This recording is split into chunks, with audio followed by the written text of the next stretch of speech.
क्या आपको job interview पर जाने से पहले या किसी एग्जाम में जाने से पहले अपनी मसल्स में कुछ टेंशन फील होती है या कुछ बेचैनी महसूस होती है? क्या आपको इस बात की चिंता सताती है कि जिंदगी की रोजमर्रा की जरूरतों को पूरा करने के लिए जो लोन लिया है उसकी ईएमआई कैसे पे होगी या हर महीने के बिलों का भुगतान कैसे होगा? क्या आपको स्टेज पर जाने से डर लगता है और आपकी हार्ट बीट बढ़ जाती है? क्या आपको बहुत से लोगों के बीच में खड़े होने में, उनसे बात करने में घबराहट होती है? क्या आपको किसी तरह का डर या फोबिया है? जैसे कुछ लोगों को ऊंचाई से डर लगता है, कुछ लोगों को अंधेरे से डर लगता है, कुछ लोगों को अकेले रहने से डर लगता है। कुछ लोग सिर्फ ये सोचकर ड्राइविंग नहीं करते कि कहीं कोई एक्सीडेंट ना हो जाए।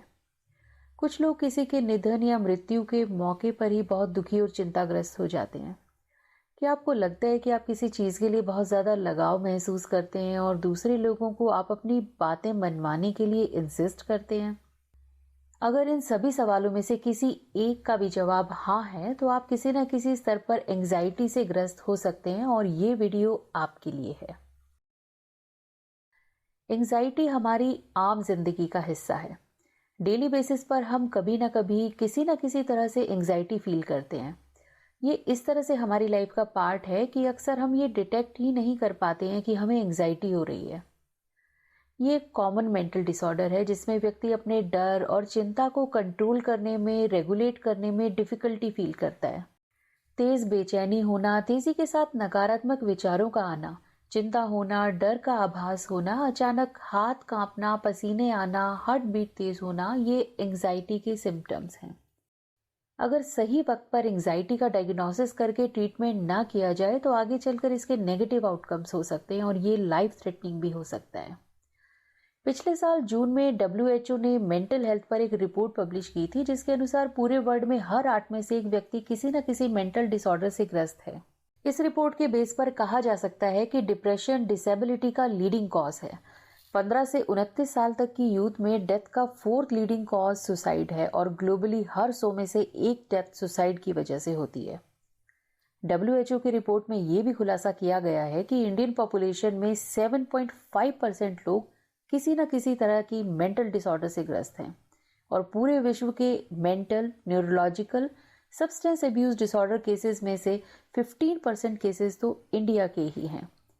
हमारा देश एक डेवलपिंग कंट्री है, बट जो डेवलप्ड कंट्रीज हैं उनमें भी 80% यूथ एंजाइटी की शिकार है।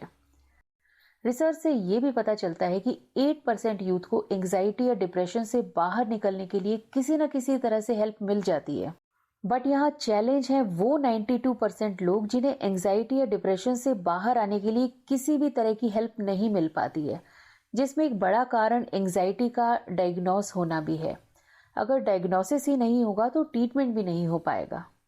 आइए अब बात करते हैं एंजाइटी के कॉजेज के बारे में। Sleep deprivation. आजकल हम सभी का लाइफस्टाइल भाग दौड़ भरा है जिसमें हमारे पास सभी चीजों के लिए टाइम होता है, बट हमारे खुद के लिए हमारे पास टाइम नहीं होता है। हम अपने रोजमर्रा की जिंदगी में इतने उलझे हुए हैं कि अक्सर हमारी नींद भी पूरी नहीं हो पाती है। नींद का पूरा न होना भी एंजाइटी डेवलप होने की एक बहुत बड़ी वजह है। रिसर्च से पता चलता है कि नींद पूरी न होने की वजह से हमारी बॉडी में psychological disorders and physical illness के 86% चांसेस बढ़ जाते हैं। Medical family history. जिन लोगों की फैमिली में पहले से ही मेंटल हेल्थ इश्यूज रहे हैं उनमें एंजाइटी डिसऑर्डर डेवलप होने की पॉसिबिलिटी ज्यादा होती है। इसका मेन एग्जाम्पल है ओसीडी, ऑब्सेसिव कंपल्सिव डिसऑर्डर, जिसमें persistent unwanted thoughts, impulses, ideas और कंपल्जन्स के कारण व्यक्ति एक खास तरह का व्यवहार बार बार रिपीट करता है, जैसे बार बार हाथ धोना, लॉक बंद है या नहीं उसे बार बार चेक करना और दिन में कई बार नहाना। ओसीडी एक पीढ़ी से दूसरी पीढ़ी में ट्रांसफर हो सकता है। Stressful events. हमारी लाइफ में स्ट्रेसफुल इवेंट्स के होने की वजह से भी एंजाइटी डेवलप हो सकती है, जैसे ऑफिस में स्ट्रेस का होना, किसी क्लोज रिलेटिव की डेथ होना या रिलेशनशिप में ब्रेकअप होना। Health problems. अगर व्यक्ति की बॉडी में कोई हेल्थ प्रॉब्लम है जैसे थायराइड, एज्मा, शुगर, हार्ट रिलेटेड कोई इश्यूज, इन सभी के कारण भी एंजाइटी डिसऑर्डर हो सकता है। Drug addiction. कभी कभी व्यक्ति लाइफ में स्ट्रेस होने की वजह से अपना डर या चिंता कम करने के लिए अक्सर नशे का सहारा लेने लगता है, जैसे अल्कोहल, अफीम या किसी दूसरी तरह के नशे का सेवन करना। बट यहाँ ये समझना ज़रूरी है कि ये एंजाइटी का ट्रीटमेंट नहीं है। ये समस्या को कम नहीं करेगा बल्कि उसे और बढ़ाएगा, क्योंकि जब व्यक्ति का नशा उतरता है तो वो पहले से भी ज़्यादा तनावग्रस्त महसूस करता है। Personality disorder. कुछ लोगों की हैबिट होती है कि वो हर एक काम बिल्कुल परफेक्शन के साथ करना चाहते हैं। ऐसे लोगों को सोसाइटी में परफेक्शनिस्ट कहा जाता है। बट ज़रूरी नहीं है कि हर बार चीज़ें उसी हिसाब से हों जिस तरह से आपने प्लान की हो, और जब आपके प्लान के अकॉर्डिंग चीज़ें नहीं होती हैं तो आपको तनाव महसूस होता है, और इस तरह के तनाव की वजह से भी एंजाइटी डिसऑर्डर डेवलप हो सकता है। Now let's discuss how to overcome anxiety. ये ह्यूमन टेंडेंसी है कि हमारा मन पॉजिटिविटी की तरफ कम और नेगेटिविटी की तरफ ज़्यादा अट्रैक्ट होता है। इसी की वजह से ओवर थिंकिंग होती है, और जब एक बार मन में नकारात्मक विचार आने शुरू हो जाएं तो रुकने का नाम नहीं लेते। बस इसी स्टेज पर नियंत्रण की ज़रूरत होती है। एंजाइटी हमारी बॉडी में नेगेटिव हार्मोन्स का लेवल बढ़ा देती है। आप लोगों ने हैप्पी हार्मोन्स के बारे में तो सुना ही होगा। जब भी हम नेगेटिव फील करते हैं तो हमारी बॉडी में इन हार्मोन्स का लेवल डाउन हो जाता है। बट नेचुरल तरीकों से इन हैप्पी हार्मोन्स का लेवल बढ़ाते हुए नेगेटिव विचारों पर कंट्रोल किया जा सकता है। जैसे जब भी आपको नेगेटिव फील हो तो आप अपने किसी लव्ड वन से बात कर लें या उसे कॉल कर लें। इससे आपकी बॉडी में ऑक्सीटोसिन, जिसे लव हार्मोन भी कहा जाता है, इसका लेवल बढ़ जाएगा और आपको अच्छा फील होगा। जब आप किसी फील गुड एक्टिविटी में इन्वॉल्व होते हैं, जैसे म्यूजिक सुनना या अपनी हॉबी के अकॉर्डिंग कोई काम करना, तब डोपामिन रिलीज होता है, जिसे फील गुड हार्मोन भी कहा जाता है। आप तेज दौड़ सकते हैं या फिर कोई वर्कआउट कर सकते हैं, कोई एक्सरसाइज करिए। इसकी वजह से आपकी बॉडी में एंडोर्फिन्स रिलीज होते हैं और आपको अच्छा फील करवाते हैं। सेरोटोनिन मूड को बैलेंस करता है। Proper water intake, green leafy vegetables, walnut, almonds and walking, ऐसी हेल्दी एक्टिविटीज की हेल्प से सेरोटोनिन लेवल को बढ़ाकर आप अपने मूड को रेगुलेट कर सकते हैं और एंजाइटी को कंट्रोल कर सकते हैं। जब भी किसी स्ट्रेसफुल सिचुएशन या इवेंट की वजह से आपको फील हो कि आप नेगेटिविटी की तरफ अट्रैक्ट हो रहे हैं, तब आप खुद को किसी और एक्टिविटी में इन्वॉल्व करते हुए अपने आप को डिस्ट्रैक्ट करने की कोशिश करें। अपने नेगेटिव विचारों पर कभी भी विश्वास नहीं करें। खुद को शांत करें, खुद को समय दें और फिर किसी सिचुएशन के लिए डिसीजन लें। नकारात्मक भावनाओं में लिया गया डिसीजन भी नकारात्मक परिणाम ही देगा, जिसकी वजह से और एंजाइटी फील होगी।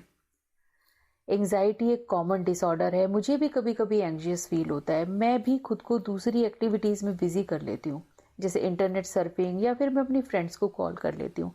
इससे मेरा मूड स्विच हो जाता है और एंजाइटी काफ़ी हद तक कंट्रोल हो जाती है।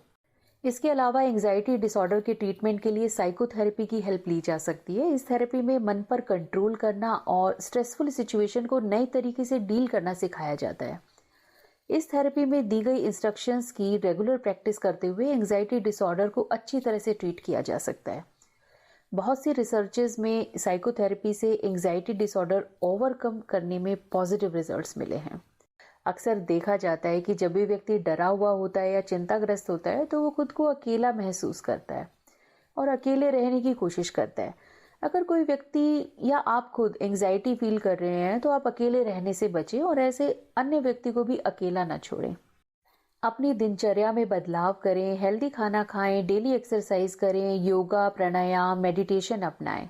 अपने फ्रेंड्स के साथ या फिर फैमिली में जिसे आप अपना क्लोज समझते हैं, उनके साथ समय बिताने की कोशिश करें। उनसे अपने थॉट्स को शेयर करें। आप अपने मन को खुश करने वाला म्यूजिक भी सुन सकते हैं। पूरी नींद लें। नींद पूरी होने से आधी समस्या का समाधान हो सकता है। एंजाइटी डिसऑर्डर कॉमन हो चुका है और इसमें सबसे बड़ी समस्या ये है कि हम इसके सिम्टम्स को लेकर अवेयर ही नहीं होते हैं और हम ये डिटेक्ट ही नहीं कर पाते हैं कि हमारा व्यवहार कब बदल गया है। कहते हैं ना, prevention is better than cure. Anxiety disorder के सिम्टम्स को लेकर अवेयर रहें और अगर ज़्यादा सीरियस सिम्टम्स फील हो रहे हैं तो डॉक्टर से कंसल्ट ज़रूर करें।